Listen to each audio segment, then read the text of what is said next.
घरात वडिलांचे प्रेत.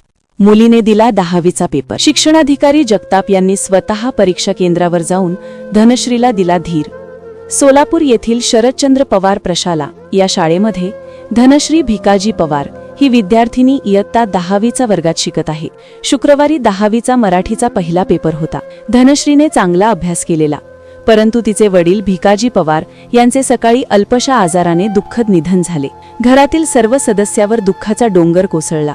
अंत्यविधीसाठी नातेवाईक शेजारी जमा होत होते. धनश्रीचा पहिलाच पेपर बुडणार आणि तिच्याबद्दल तिच्या वडिलांनी पाहिलेले स्वप्न वाया जाणार म्हणून शाळेतील शिक्षक, मुख्याध्यापक अस्वस्थ होते. प्रशालेचे मुख्याध्यापक तानाजी माने यांनी धनश्रीच्या घरी जाऊन नातेवाईक व धनश्रीच्या आईला, भावाला समजावून सांगून 2 तास अंत्यविधी पुढे ढकलायला सांगितले. धनश्रीला धीर दिला आणि तिला तयार करून स्वतः परीक्षा केंद्रावर नेऊन परीक्षेला बसवले. पूर्ण 3 तास पेपरला बसणे तिला शक्य नव्हते, म्हणून अंत्यविधीसाठी अर्ध्यातून घेऊन जाण्यासाठी शिक्षणाधिकारी सचिन जगताप साहेब यांना कॉल करून सांगितले. शिक्षणाधिकारी यांनी सुद्धा प्रसंग पाहून केंद्रप्रमुख श्रीमती गीता सादुल यांना तिला अर्ध्यातून सोडण्याविषयी सांगितले. शिक्षणाधिकारी जगताप यांनी स्वतः परीक्षा केंद्रावर येऊन धनश्रीला धीर दिला.